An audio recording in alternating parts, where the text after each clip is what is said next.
अत्यंत महत्वाचा दिवस। गुरु हा संत कुळीचा राजा, गुरुविन देव नाही तुझा, गुरु प्राण विसावा माझा। गुरु या जीवनामध्ये सर्वश्रेष्ठ आहे आणि सद्गुरूंच्या कृपेशिवाय जीवन परिपूर्ण होत नाही। आज आषाढ शुद्ध पौर्णिमा म्हणजेच गुरुपौर्णिमा, अर्थात तिला व्यास पौर्णिमा म्हणतात। व्यास पौर्णिमा पण असं म्हणतात तिला।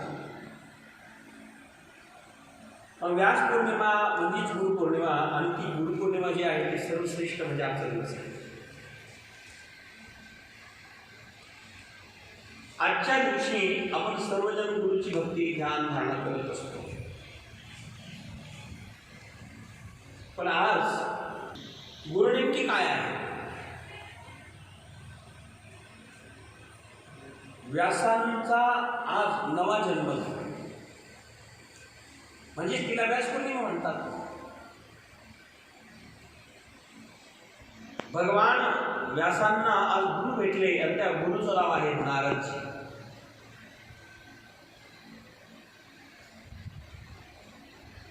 नारद यांनी उपदेश केला आणि नारदाच्या उपदेशामुळे भगवान व्यास महर्षी हे जगात सर्वश्रेष्ठ ज्ञानी झाले। जीवनामध्ये गुरु नसेल तर ज्ञान नाही, ज्ञान नसेल तर जीवन दिशाहीन आहे। दिशाहीन मनुष्य कुठलंही कार्य चांगलं करू शकत नाही आणि म्हणजे त्याच्याकरता गुरु हा अत्यंत महत्वाचा आहे। महर्षी व्यास 17 पुराण लिहून झाले, समाधान नाही। 17 पुराण लिहून झाले, समाधान नाही। शेवटी कंटाळले, किती लिहायचं? वेद, उपनिषद, शास्त्र, ब्रह्मशास्त्र, पुराण 17 लिहिले, समाधान नाही। सरस्वतीच्या तीरावरती हिमालय क्षेत्रामध्ये एकांतात जाऊन आता कंटाळले, आता काही करायचं?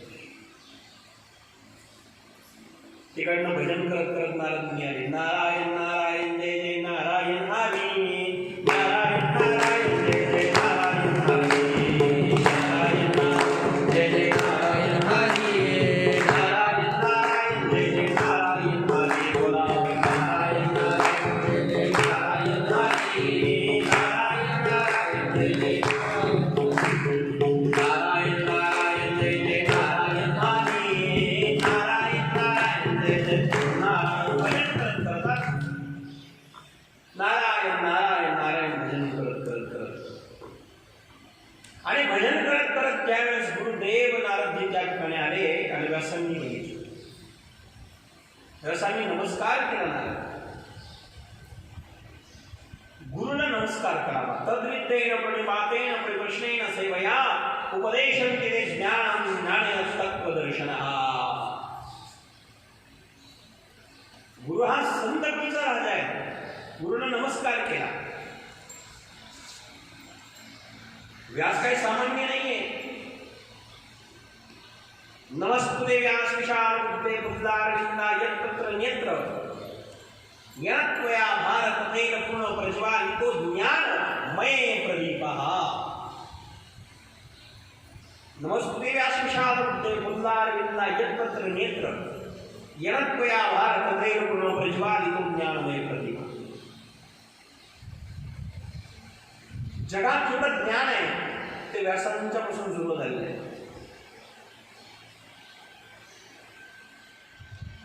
व्यास म्हणजे मी आज जी व्यास या जगामध्ये जेवढं मोठं पोकळी आहे त्याला व्यास म्हटलेलं आहे। गोलचक्र हे हात आहे, याच्यामध्ये जो आकार आहे त्याला व्यास म्हणतात। या ब्रह्मांडाच्या मध्ये जो आकार आहे तो जो व्यास आहे, एवढं विशाल ज्ञान ज्याच्याकडे आहे ते व्यास म्हणतात। ते कोणामुळे आले? त्या व्यासांना जे ज्ञान दिशेहीन झालेले होते ते व्यासजी, त्यांना काही कळत नव्हतं काय करावा। 17 पुराण लिहिणारा व्यक्ती तो सुद्धा बेचैन होऊ शकतो, वेद लिहिणारा व्यक्ती बेचैन होऊ शकतो जोपर्यंत गुरु भेटत नाही। एकदा का गुरु भेटले मग भ्रांती संपली, मग सुखाची प्राप्ती होती.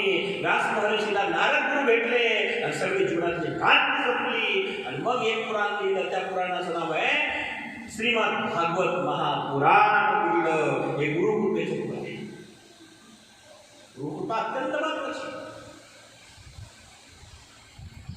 कारण जगात एवढं ज्ञान आहे ते व्यासांचं आहे. व्याच विशिष्ट जगत्रेय ज्ञानोबाराय ज्ञानेश्वरी सांगतात.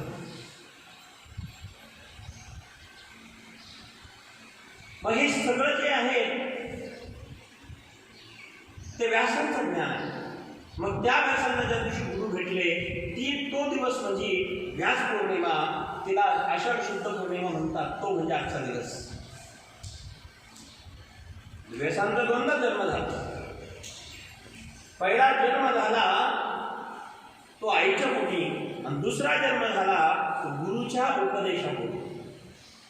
चांगदेवाचा दोनदा जन्म झाला होता. चांगदेव महाराज म्हणतात, मला ज्यावेळेस मुक्ताई गुरु भेटली त्यावेळेस माझा खरा जन्म झाला. चांगदेव म्हणे आजची जन्मलो, गुरुपुत्र झालो मुक्ताईचा. मुक्ताईचा मी पुत्र झालो, गुरु मला मिळाले मुक्ताई. एक योगी चांगदेव महाराजांनी एक स्त्रीला गुरु मानावं, एका मुलीला गुरु मानावं, जगातली विशेष घटना आहे. गुरु स्त्री असू शकते, गुरु पुरुष असू शकतो, गुरु लहान असू शकतो, गुरु महान असू शकतो. गुरु वयाने वयावर अवलंबून नाही, गुरु जातीवर अवलंबून नाही, स्त्री पुरुषावर अवलंबून नाही. गुरु तत्व ज्याच्या अंतःकरणामध्ये आणून झालेले आहे तो गुरु आहे. ज्याच्यामध्ये गुरु तत्व आहे तो गुरु आहे. गुरु म्हणजे महान, लघु म्हणजे लहान. मग असे जे गुरु जे आहेत, नारदमुनी व्यासांना गुरु भेटले. व्यासांनी अनेक प्रकारचे ग्रंथ लिहून समाधान व्यक्त केलं. समाधान प्राप्त करायचं असेल तर गुरुची गरज. समाधान प्राप्त करण्यासाठी गुरु अत्यंत महत्वाचे आहे. आणि जीवनामध्ये समाधान हे प्रत्येकाला मिळालं पाहिजे. रात्रंदिवस आम्ही प्रयत्न करतो समाधान कुठे. आज मिळेल, उद्या मिळेल, परवा मिळेल, सुख मिळेल, पण सुख काही भेटत नाही. सुखा मागे माणसं पळत आले असतात तरी सुख भेटत नाही. सुख पुढे पळत राहत त्याच्या मागे माणसं धावतात. आणि कितीही पळाले तरी पण सुख आम्हाला भेटत. या संसारामध्ये सुखच नाही. सुख वाटे जवा पाडे, दुःख पर्वता एवढे. संसारामधलं सुख म्हणजे जवशीच्या दाण्यासारखं. जवशीचं दाणं किती मोठं असतं, त्या जवशीच्या दाण्याप्रमाणे जे सुख आहे ते संसारात आहे. आणि संसारातलं जे सुख जवशीच्या दाण्याप्रमाणे असल्यामुळे माणसं मात्र धावपळ करत राहतात तरी ते आम्हाला सुख भेटत नाही. आज भेटेल, उद्या भेटेल, परवा भेटेल, पळत राहतात. भेटतो कुठे? रोज जाऊनही त्या सुखाच्या मागे भेटत नाही. त्याला संसार म्हणतात. आणि परमार्थामध्ये जे सुख भेटतं ते कधी संपत नाही. एका परमार्थातलं सुख भेटलं की मग संपणार आहे.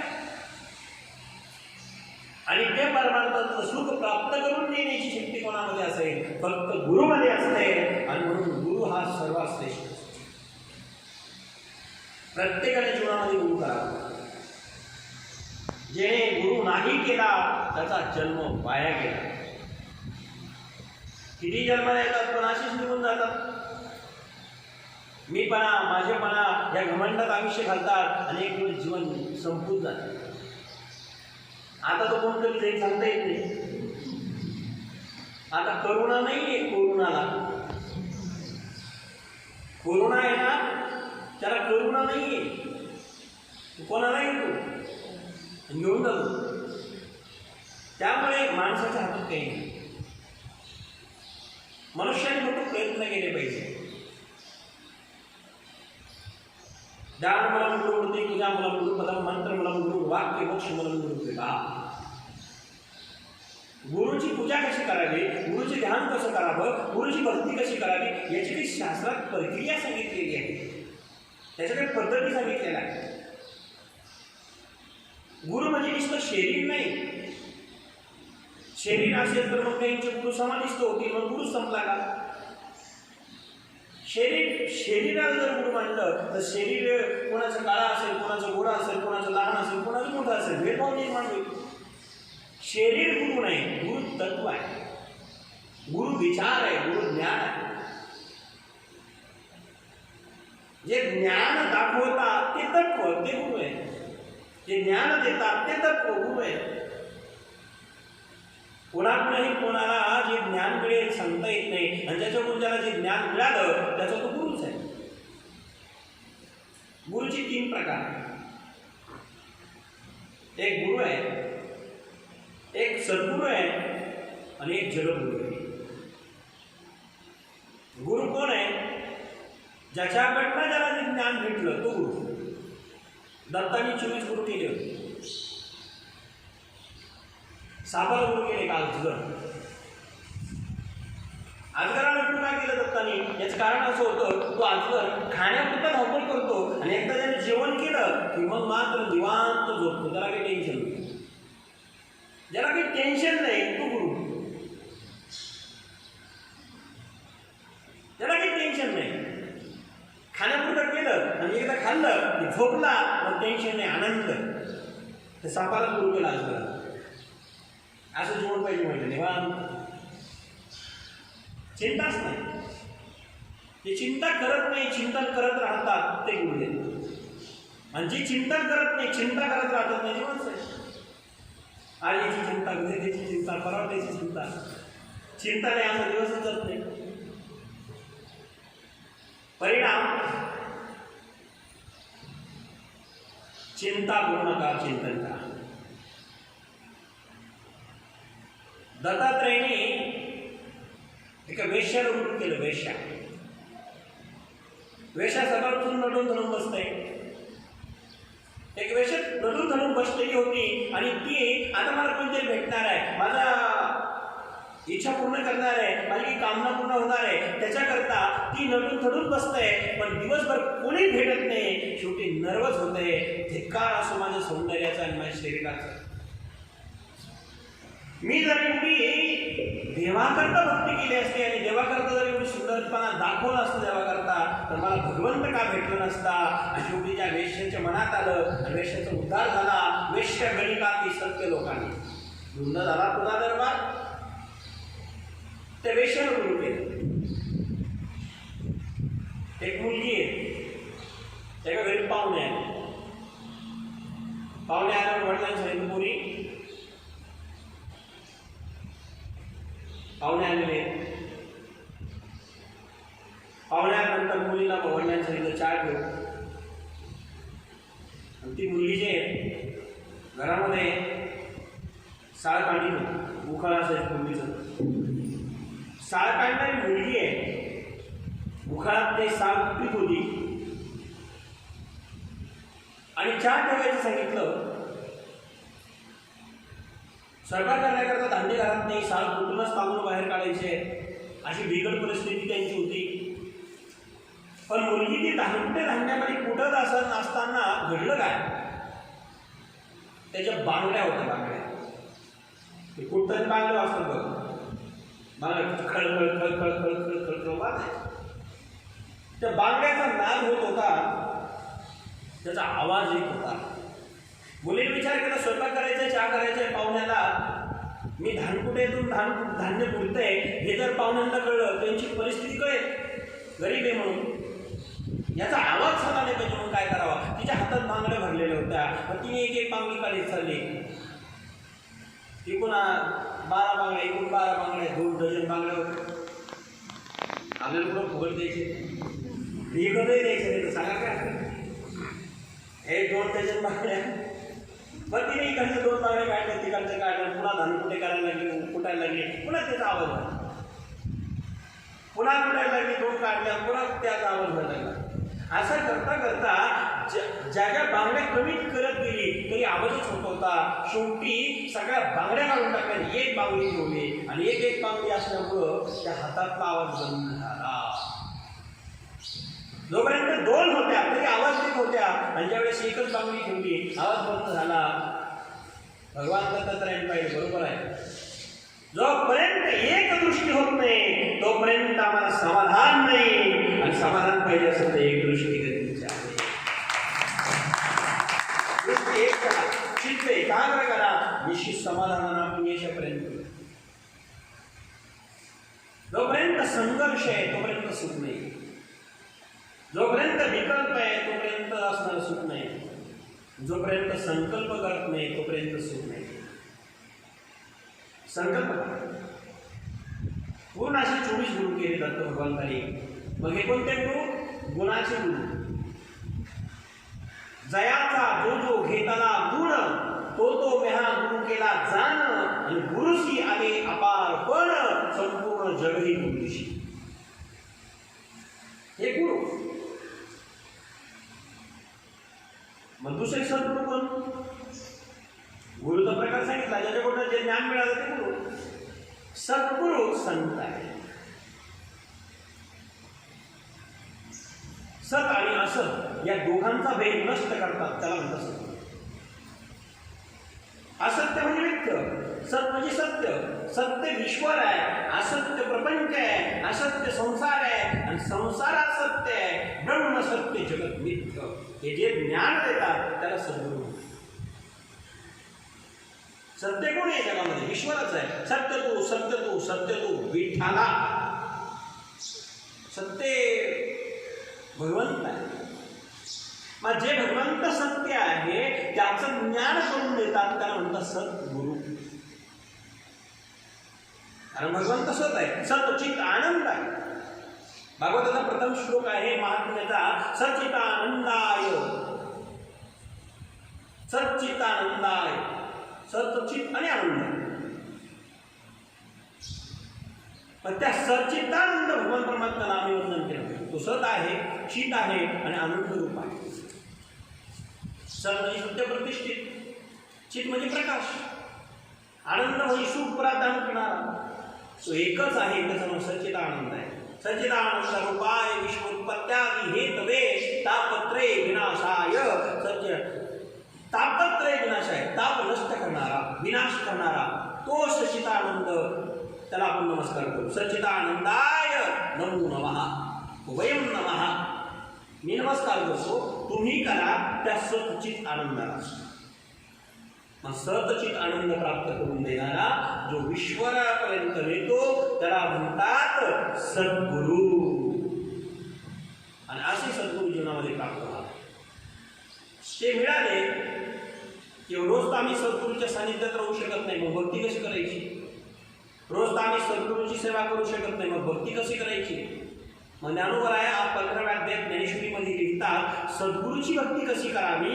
आता हृदय हे आपुले चौफळून या भले वरी बैसू पाऊले श्री गुरुची या.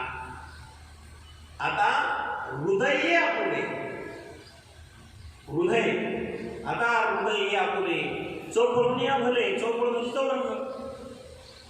एक चौरंग करावा, त्या चौरंगावरती 4 पाय असतात.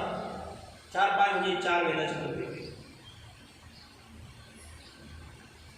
त्या चौरंगावरती पादुका स्थापना करावी, आणि त्या पादुकावरती आपलं मस्तक रोज नित्यनेमाने झुकावं, वंदन करावं.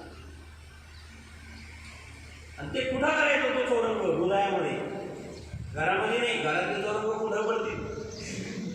ते कोपऱ्यात पडतील, त्याला जायला लागतील, ते नाही. हे हृदयात चौरंग करा. आता हृदय आपले चौफळून या भले वरी बैसू पाऊले श्री गुरुची. श्री गुरुच्या आता माझ्या समोर सद्गुरू नारायणगिरी बाबांच्या पादुका मी आता दर्शनासाठी ठेवलेल्या आहे सर्वांना. त्या सद्गुरूंच्या आहे, माझ्या नाही. सद्गुरूंनी ज्यावेळेस मला इथे पाठवलं तेव्हा मी बाबांना सांगितलं मला पादुका द्या.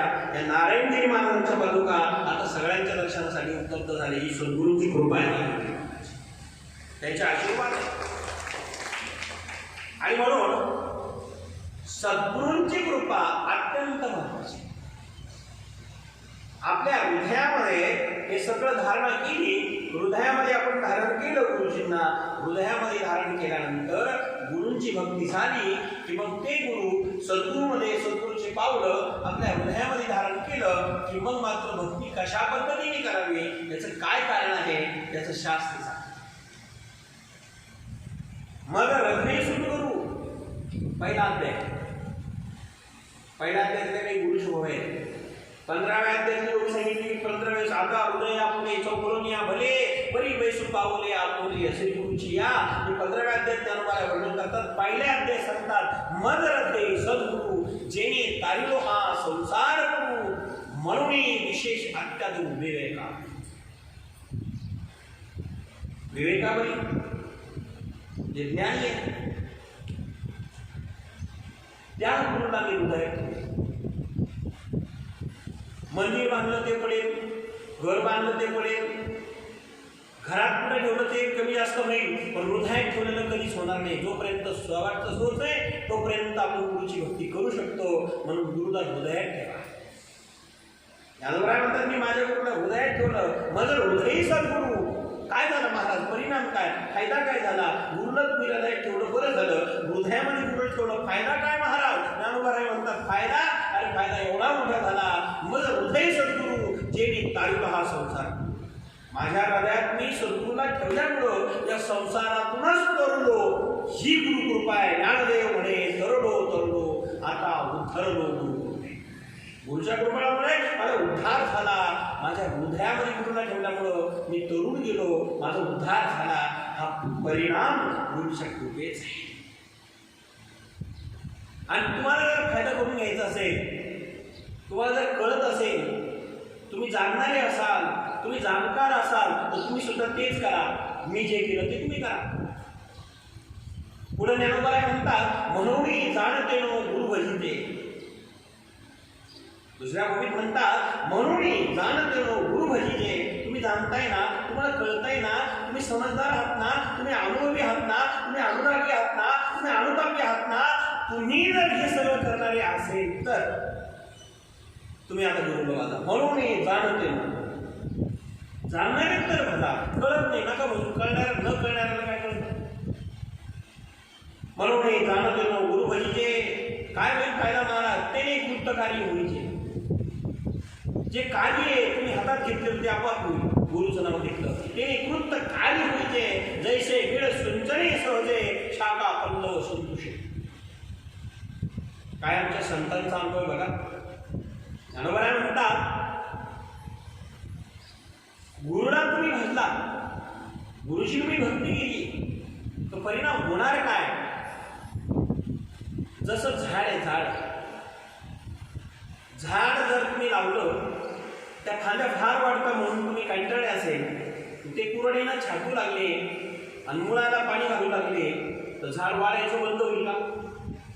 मुळाला जर पाणी घालत असेल, वरून पाणी छाटत असेल, वरी वरी पाणी बी छाटीचे, उदक मुळाशी घालीचे, पाणी जर पुढाला घालता वरून पाणी छाटताय, ते झाड कमी वेळ का वाढण्याचं? आणि जर एखादं झाड वाढत असेल आणि तुम्ही जर त्या ज्या पाठीवर वाढलेलं झाड आहे त्या पाठीवर पाणी टाकलं आणि पाठीवर जर पाणी टाकलं, झाड जर वाढत असेल, पाठीवर पाणी टाकत असेल तर कल्पना करा,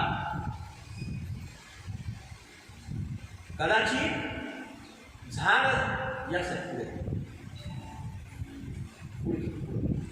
परिणाम झाड जी आहे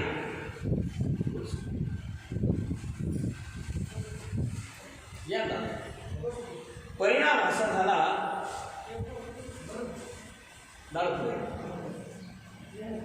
झाड जे आहे ते झाड जे आहे त्या झाडाला पाणी घालत असताना जर आम्ही त्या झाडाला पाणी घातलं तर पाणी घातल्यानंतर मायबाप ते झाड ऑटोमॅटिक हिरवं होईल. ठिबकचा शोध आत्ता लागला, ज्ञानोबारायांनी 700 वर्षापूर्वी वगळले. जैसे मूळ सिंचने, सिंचन म्हणजे ठिबक, जैसे मूळ सिंचने सहजे शाखा पल्लव संतुषती. मुळाला तुम्ही पाणी घातलं तर झाड हिरवं होणार आहे आणि हिरवं झाड झालं ते फळं येणार आहे, बहर येणार आहे, आनंद आपल्याला प्राप्त होणार आहे.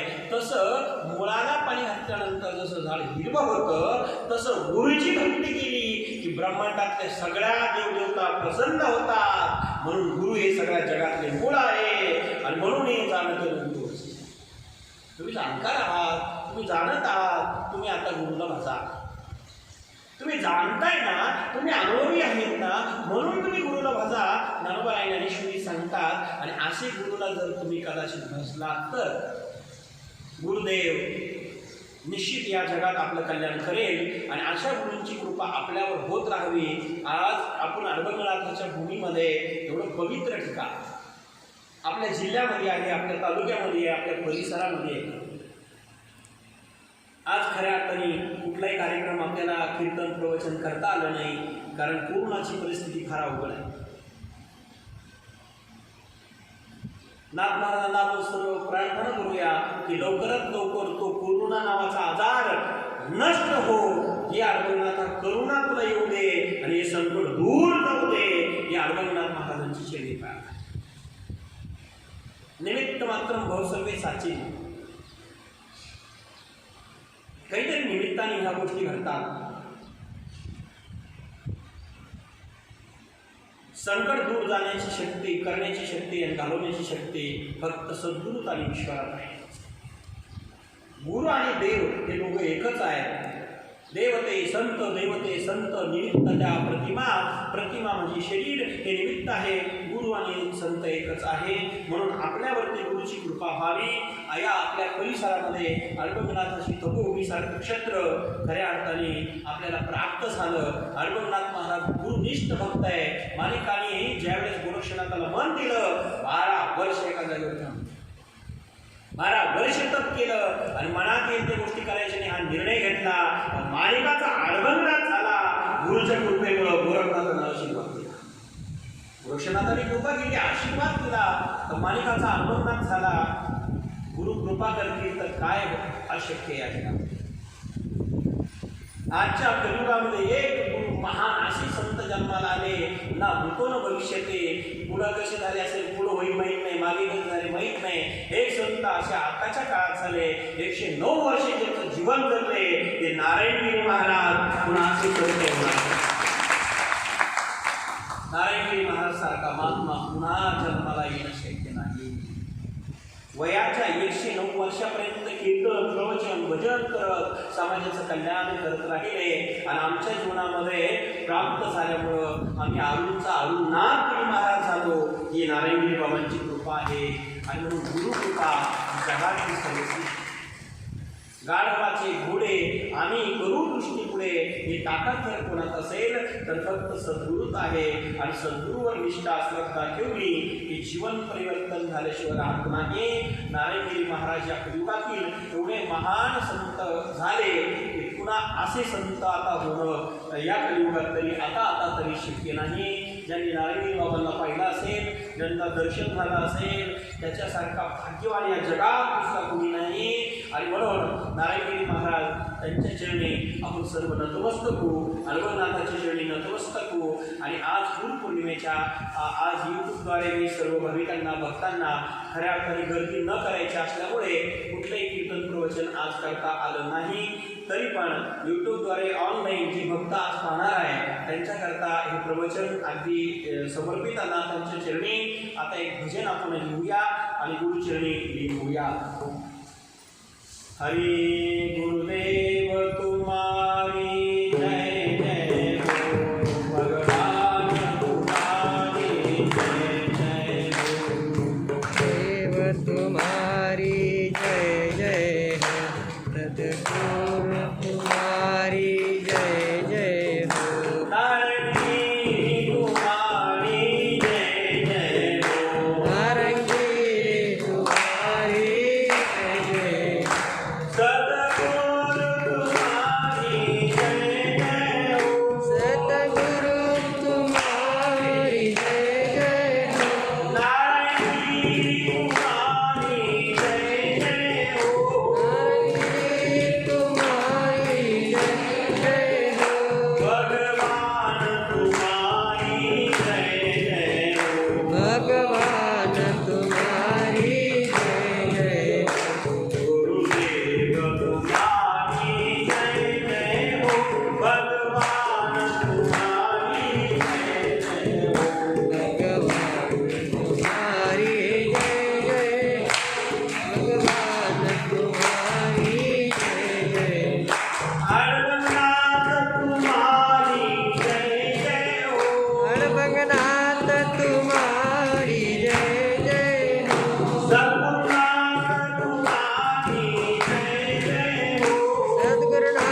महायोगेश्वर नाथ संप्रदाय शिरोमणी ओम चैतन्य संत श्रेष्ठ अडवनाथ महाराज की जय सद्गुरु नारायण जी महाराज की जय बोलो रे भाई सब संतन की जय